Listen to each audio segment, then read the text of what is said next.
복음서에는 특별히 예수님에 대해서 많은 소개가 담겨 있습니다. 물론 모든 성경이 하나님과 예수님에 대해서 우리에게 설명해 주고 있지만 특별히 이 복음서라는 성경은 조금 더 직접적으로 예수님에게 초점을 맞춰서 우리에게 하나님을 설명해 주고 있습니다. 우리에게 총 4개의 복음서가 있죠. 뭐가 있죠? 마태복음, 마가복음, 누가복음, 그리고 요한복음이 있습니다. 그런데 오늘 읽은 이 요한복음은 다른 3개의 복음서와는 조금 차이가 있습니다. 이 차이를 여러 가지로 설명할 수 있지만 간단하게 설명하자면 이런 것입니다. 다른 3개의 복음서는 예수님의 사건과 그리고 행적에 대해서 주로 기록을 많이 했는데 이 요한복음은 예수님께서 직접 하나님에 대해서 설명하시고 말씀하셨던 것들이 많이 담겨 있습니다. 그래서 요한복음에는 다른 복음서와는 달리 이런 표현들이 있습니다. 나는 생명의 떡이다. 혹은 나는 포도나무고 너희는 가지다. 나는 양의 문이다. 나는 길과 진리 생명이다. 그리고 부활이고 생명이다. 이런 말씀들이 있습니다. 요한복음은 자기만의 방식으로 이 믿는 사람들에게 하나님을 소개해 주고 있습니다. 성경에는 하나님의 속성에 대해서 표현하는 여러 가지 묘사들이 있습니다. 대표적으로 하나님은 사랑이시다. 또 하나님은 거룩한 분이시다. 혹은 자비한 분, 인자한 분, 선하신 분, 그리고 때로는 질투도 하시는 분이라고 성경은 우리에게 하나님을 그렇게 소개하고 있습니다. 그런데 오늘 우리가 읽은 이 요한복음의 말씀은 하나님을 조금 다르게 설명하고 있습니다. 요한복음 1장 1절을 한번 볼까요? 우리 한번 성경을 한번 다 보시도록 하겠습니다. 한번 1절을 읽어보도록 하겠습니다. 시작. 태초에 말씀이 계시니라. 이 말씀이 하나님과 함께 계셨으니 이 말씀은 곧 하나님이시니라. 하나님이 무엇이라고요? 말씀이라고 합니다. 요한복음은 특이하게도 하나님을 말씀이라고 표현하고 있습니다. 왜 하필 말씀일까요? 많은 하나님의 속성과 모습들이 있는데 왜 말씀일까요? 하나님 전지전능하신 분인데 높으신 하나님이신데 기왕이면 하나님은 영광이시다. 하나님은 승리의 왕이시다. 이렇게 표현해도 되는데 요한복음은 하나님을 말씀, 태초에 말씀이 계시니라 라고 표현하고 있습니다.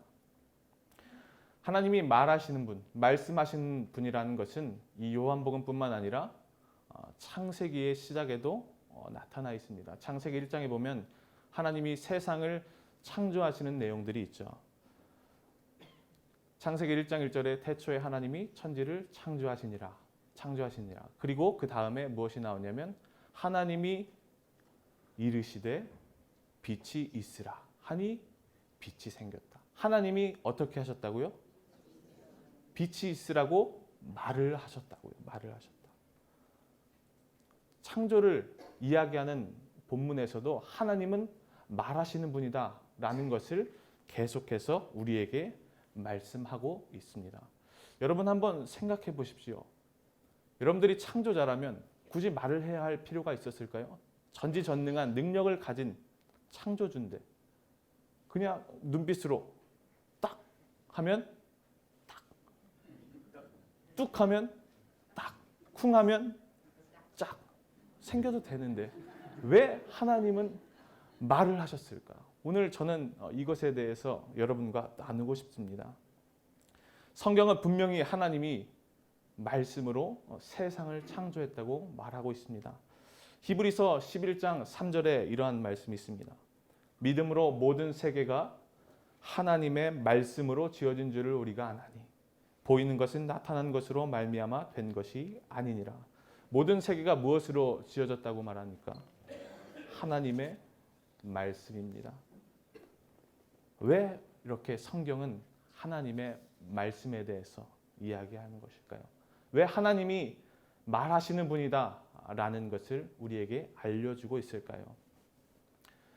하나님이 말하시는 분이다라는 것을 강조한 것은 그 의도가 이것입니다. 하나님이 어떠한 분인가라는 것을 우리에게 소개해 주려고 함입니다. 말을 한다라는 것은 말을 듣는 대상을 인격으로 이해한다라는 것입니다. 오늘 이 말을 하고 싶습니다. 그리고 말을 하는 사람도 인격이라는 것입니다. 그래서 말하는 사람과 듣는 사람이 인격과 인격이기 때문에 말이 필요하다. 그 얘기를 하고 있는 것입니다. 여러분들이 커피를 마시고 싶다고 생각해 보십시오. 그런데 자판기가 있습니다. 이 자판기에 대고 말을 합니까? 커피 내놔, 커피 줘, 그렇게 말을 합니까? 그렇지 않죠. 동전을 넣고 버튼을 누르죠. 말을 하지 않는다는 것은 왜 그럴까요? 기계이기 때문입니다. 그런데 여러분들이 카페에 갔다고 생각해 보십시오. 주문을 받는 사람에게 여러분들이 말없이 돈을 줍니까? 그리고 버튼을 누릅니까? 아니죠. 커피 주세요라고 말을 합니다. 왜냐? 말을 듣는 대상이 하나의 인격이기 때문입니다. 그래서 인격과 인격이기 때문에 말이 필요합니다. 하나님이 세상을 창조하시는데 말을 하셨다는 것은 그 지으신 말을 인격으로 생각하고 계신다라는 것입니다. 하나님이 말씀하신다는 것은 세상의 창조자이신 하나님이 인격을 가지신 분이라는 것입니다. 그리고 동시에 하나님이 피조물을 인격으로 대하신다라는 뜻입니다. 마치 기계를 다루듯이 그 피조물들을 다루는 것이 아니라 어떠한 원리나 원칙을 가지고 그 원칙에 부합하지 않으면 버려버리고 통과가 되면 받아들이는 그런 식으로 피조물들을 다루는 것이 아니라 우리를 그 피조물들을 존중하고 기대하고 이해하고 설득한다라는 것이 하나님이 말씀하신다라는 것의 뜻입니다. 하나님이 여기 앉아 있는 우리를 보시며 일부 예배 잘 드리는구나. 내가 예배 받아줄게. 라고 그렇게 생각하시지 않는다는 것입니다. 우리의 마음을 보시고 우리의 중심을 보시고 우리의 소리를 들으시고 우리의 필요를 들으신다라는 것입니다. 하나님은 말하시는 분입니다. 그리고 동시에 듣는 분입니다. 부모와 자식의 예를 한번 들어보도록 하겠습니다. 자식이 있는데 자식이 말을 잘 듣지 않습니다. 그러면 부모가 어떻게 하죠? 자식에게 말을 하죠. 야, 공부해야지. 그리고 혹은 학교 가야지. 방 청소해야지. 이렇게 먼저 타이르죠.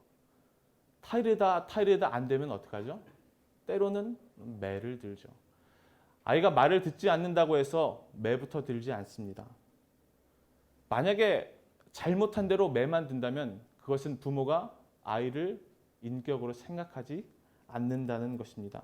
그냥 잘못한 것에 따라 때리고 처벌만 한다면 그것은 처벌의 목적이 있지 자녀가 잘 되기를 원하지는 않는 부모인 것입니다. 최근에 매스컴에 그 보육시설에서 막 그 교사들이 아이들을 폭행하는 장면들이 많이 나왔습니다. 왜 그럴까요? 아이들을 하나의 인격으로 바라보지 못하고 그저 하나의 그냥 사람으로 생각했기 때문입니다. 하나님은 우리를 그렇게 대하지 않으십니다. 우리를 인격으로 생각하시고 우리를 그렇게 대해 주십니다.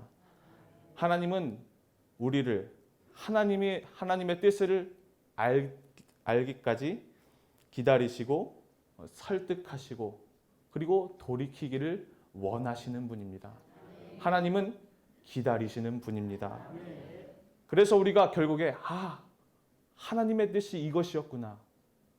그땐 몰랐는데 라고 깨달을 때까지 우리를 계속해서 설득하고 계십니다. 이 시간 바라기는 저와 여러분이 하나님이 말씀하시는 분이라는 것을 놓치지 않는 저와 여러분이 되기를 간절히 소망합니다. 하나님은 말을 하십니다. 우리를 인격으로 대하시기 때문입니다. 이것을 놓치지 마십시오. 날마다 우리의 삶 가운데서 이것을 기억하기를 소망합니다. 잣대를 두고 됐다 혹은 아니다라고 판단하시는 분이 아니라는 것입니다. 우리의 소리에 귀 기울이시고 들으시는 분입니다. 우리가 어둠 속에서 고통하고 신음할 때 그것을 방관하시는 분이 아니라 그것을 들으시는 분이라는 것입니다. 하나님께서 말하시고 또 우리를 들으십니다. 그렇다면 하나님께서는 우리에게 도대체 어떻게 말씀하실까요? 먼저는 하나님께서 설교의 자리로, 말씀의 자리로 우리를 초대하십니다. 하나님께서 왜 자꾸 이 예배 가운데 설교를 통해서 이 설교의 시간을 우리에게 주셨을까요? 그것은 하나님이 우리에게 말하고 싶어 하신다는 것입니다. 여러분 또 한번 생각해 보죠. 천지전능한 하나님이신데 여러분들의 마음을 쥐고 돌려놓으면 되는 것 아닙니까? 그런데 하나님은 그러한 방법을 사용하지 않으신다라는 것입니다. 말씀을 주십니다. 동일한 시대를 사는 그리고 동일한 고민을 하는 사람을 통해서 하나님은 말하고 계십니다. 여러분들을 이 시간도 설득하고 계십니다. 하나님이 말하신다라고 그것을 여러분들에게 말씀하고 계십니다. 그래서 우리는 말씀을 통해서 하나님의 음성을 듣습니다. 힘을 내라. 내가 여기 있다. 나를 보아라. 나를 따라와라. 나의 말씀을 믿어라. 라고 우리에게 끊임없이 말씀하고 계십니다. 그리고 꼭 설교가 아니더라도 우리가 미처 생각하지 못했던 삶의 여러 가지 모습들을 통해서 그리고 사건들을 통해서 하나님은 우리에게 말씀하고 계십니다. 저에게도 이러한 비슷한 경험이 최근에 있었습니다. 제가 매일 이 주일에 3부 예배가 끝나면 식당에 내려가서 혼자 밥을 먹습니다. 그 밥 먹는 시간이 길지가 않아서 항상 이제 빨리 밥을 먹다기보다는 해치우고 옵니다. 이렇게 한 몇 주 전에 한 달 전인 것 같아요. 제가 그날도 이제 3부 예배가 끝나자마자 혼자 식당에서 아무도 없는 테이블에서 밥을 먹고 있었습니다. 그런데 갑자기 어느 좀 나이가 지긋하신 남자 성도님이 딱 제 앞에 앉으시는 겁니다. 근데 참 죄송한 말씀이지만 너무는 아니고 조금 불편하더라고요. 왜 하필 그 많은 테이블에 그 빈자리 많은데 왜 하필 여기 앉으셔가지고 이거 말을 걸기도 혹은 또 말하기엔 너무 모르는 분이 왜 제 앞에 앉아서 저의 마음을 이렇게 불편하게 하는지 제가 참 좀 밥 먹는데 신경이 쓰이더라고요. 한 3분에서 한 5분 정도 되는 시간에 정적이 흘렀습니다. 그러다가 그분이 저에게 말을 거셔서 대화를 하게 됐습니다. 뭐 어디 계시냐 그리고 무슨 일을 하시냐 그리고 또 저도 대답을 하고 어떻게 우리 교회 다니셨는지 뭐 이런 것들을 대화하게 되었습니다. 그런데 대화하다가 갑자기 그분이 저에게 이런 말씀하시더라고요. 전도사님이 정말 하나님 앞에 진실한 목회자가 됐으면 좋겠습니다. 하나님이 원하시는 정말 이 시대에 원하시는 그런 목회자가 됐으면 좋겠습니다. 이 말을 갑자기 하시는 거예요. 뜬금없이. 그리고 제가 정신없이 제가 죄송한데 가봐야 되겠습니다. 하고 빨리 그 자리를 떠서 올라왔습니다. 그런데 그때는 참 너무 당황스러웠는데 그 말이 아직까지도 생각이 납니다. 생각해보니 하나님께서 저에게 말씀하기를 원하셨던 것 같습니다. 제가 고민하던 것, 목회에 대해서 그리고 또 사역에 대해서 고민하던 부분들을 하나님이 그 불편한 자리를 통해서 저에게 말씀하고 싶어 하셨다는 것을 뒤늦게 알게 되었습니다. 진실한 사람이 되라. 참된 하나님의 사람이 되라라고 저에게 말씀하시는 그 하나님의 음성을 들을 수가 있었습니다. 또 한 가지 얘기를 할 텐데요. 담임 목사님과 연관돼서 좀 조심스러운데 한번 해보도록 하겠습니다. 저의 간증은 아니고 담임 목사님의 간증입니다. 사역자들은 그 주말에 쉬지 않고 월요일에 하루를 쉽니다. 그런데 제가 월요일 날 그 담임 목사님과 어떤 한 고등학교에 가서 신앙 부흥회를 가야 했던 적이 있습니다. 전날 참 마음에 불평과 불만이 솔직하게 조금 올라오더라고요. 아니 일주일에 하루 쉬는데 내가 거기 가가지고 내가 집회를 하는 것도 아니고 꼭 보고 있어야 된다는 게 참 힘들더라고요. 그래서 월요일 딱 아침 10시에 3학년 대상으로, 그리고 그 다음 시간은 2학년, 1학년 이런 식으로 한 학년을 대상으로 한 시간을 이렇게 담임 목사님이 집회를 인도하시는 것을 보았습니다. 그런데 첫 대상이 고3 학생들이었습니다. 월요일 날 아침 10시에 고3 학생들을 놓고 집회를 한다는 것은 정말 설교의 난이도 중에 최상입니다. 최상. 가장 어려운 시간입니다. 그리고 그 아이들이 다 믿는 아이들도 아닙니다. 반은 크리스찬이고 반은 불신자고, 또 그 크리스찬이라고 해도 그 월요일 아침에 수험생들이 그 말씀을 듣는다는 것 참 쉬운 일이 아니죠. 그래서 아니나 다를까 목사님이 막 말씀을 전하시는데 한 절반은 기절해 있더라고요. 정말로 기절해 있더라고요. 그냥 이렇게 조는 게 아니라 기절해 있더라고요. 그래서 제가 참 어렵다 마음으로 좀 더 잘 됐으면 좋겠는데 이런 생각이 들더라고요. 그렇게 한 교시가 끝나고 이제 교목실에 앉아서 다음 시간을 준비하면서 이렇게 대화를 그 어깃는 목사님과 하고 있는데 갑자기 누군가 그 방을 노크를 하면서 한 여학생이 수줍게 들어오더라고요. 그리고 말없이 그 쪽지 하나를 주면서 그 담임 목사님께 전달하고 말도 안 하고 사라지더라고요. 목사님이 이렇게 편지를 펴보시더니 편지를 읽어주셨어요. 근데 그 내용은 이런 것이었어요. 저는 불신자입니다. 그런데 제가 참 어제 많이 힘들었습니다. 진로에 대해서, 그리고 학업 때문에 정말 포기하고 싶고 절망하고 낙담했습니다. 그런데 목사님의 말씀을 듣고 제가 참 많은 위로를 얻었습니다. 라고 그 편지에 적혀 있더라고요. 제가 그때 회개했어요. 내가 참 불평하고 짜증냈던 그것들이 너무 후회스럽더라고요. 왜? 하나님이 그러한 방식으로, 전혀 생각지도 못한 방식으로 말씀하셨더라고요. 그 영혼에게, 힘들어하고 아파하는 그 영혼에게 하나님께서 담임 목사님을 통해서 말씀하셨더라고요. 하나님께서 그렇게 우리에게 끊임없이 말씀하고 계십니다. 지금 이렇게 설교가 아니더라도 우리의 삶을 통해서, 사건을 통해서, 우연한 만남을 통해서, 기회를 통해서 우리에게 말씀하신다라는 것입니다. 여러분, 간절히 바라기는 우리의 삶 가운데 녹아져 있는 하나님의 음성을 놓치지 않는 저와 여러분이 되기를 간절히 소망합니다. 날마다 우리를 향한 하나님과 하나님의 뜻과 소원이 무엇인지를 생각하는 저와 여러분들이 되기를 간절히 소망합니다. 하나님은 우리에게 민감하게 반응하시는 분입니다. 우리도 하나님께 민감하게 반응해야 할 줄로 믿습니다.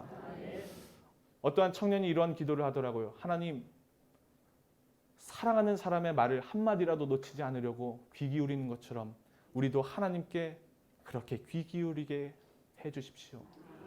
하나님께 민감하다라는 것은 우리가 하나님을 사랑하기 때문입니다. 사랑하는 사람의 목소리를 놓치지 않으려고 눈을 마주치고 집중하는 것처럼 우리도 하나님께 그러해야 할 줄로 믿습니다. 또 한 가지 우리가 기억해야 할 것은 하나님이 우리에게 말씀하신다는 것을 그냥 아는 차원에 그치면 안 된다라는 것을 여러분과 나누고 싶습니다. 하나님은 우리에게 말씀하는 분입니다. 그런데 하나님은 우리를 세상을 향해서 말하라고 보내셨다라는 사실을 기억해야 합니다. 하나님께서 먼저 예수님을 모델로 보내주셨습니다. 우리에게. 예수님을 통해 하나님을 보라고. 그런데 예수님께서 동일하게 우리를 세상 가운데 보내셨습니다. 어떻게 하라고요? 하나님을 보라고. 우리를 통해서.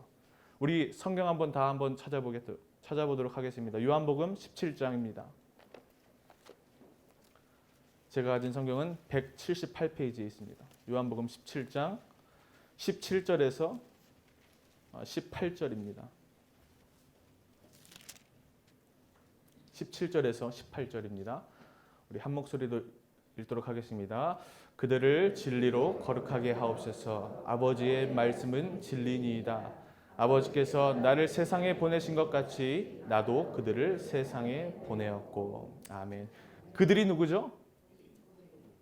처음엔 제자들이었고 그것이 또 우리들이죠.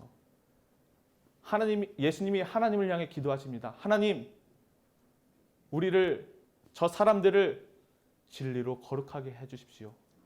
제가 그리고 그 사람들을 세상 가운데로 보냈습니다. 하나님 말씀으로 그 진리로 저 사람들을 거룩하게 해주십시오라고 예수님께서 기도하셨습니다. 하나님이 예수님을 우리에게 보내주신 같이 우리도 세상을 향해 보냄을 받았습니다. 우리가 곧 세상을 향한 말씀입니다. 우리는 세상을 향해서 말할 줄 알아야 합니다. 예수님이 그러하셨던 것처럼 말입니다. 하나님이 예수님을 통해 하나님을 드러내듯이 우리도 세상을 향해 하나님을 드러내는 삶을 살아야 할 줄로 믿습니다. 우리가 세상을 향해 보냄을 받았다는 이 사실을 항상 기억해야 합니다. 우리를 세상에 보내셨습니다. 교회가 아니죠.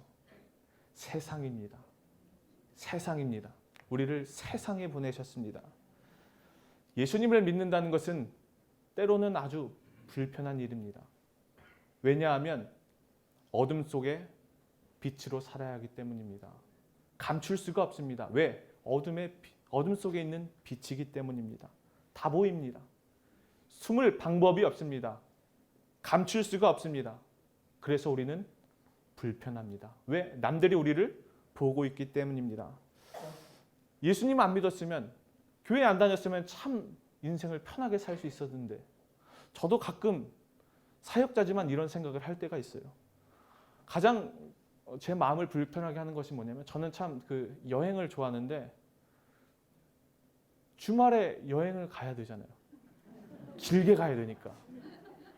해외를 나가는데 4박 5일 하면 뭔가 간 듯 안 간 듯 하잖아요. 가면 한 석 달? 이 정도는 가야 되잖아요. 죄송합니다. 주일날이었거든요. 너무 마음이 불편하더라고요. 죄를 짓는 것 같아요. 교회 안 가서. 그것 때문에 너무 마음이 불편하더라고요. 그래서 차라리 교회 안 다녔으면 이러한 불편함이 없었을 텐데 교회를 다녀서 솔직하게 제가 그런 생각을 하더라고요. 그놈의 기독교인이라는 타이틀이 우리를 너무나 불편하게 만듭니다. 그러나 여러분, 이 불편함은 당연한 것입니다.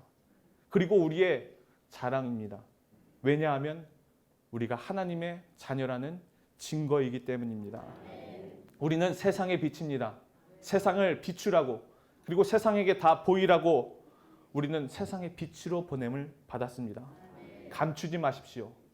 숨기지 마십시오. 그 자리에서 견디십시오. 인내하십시오. 버티십시오.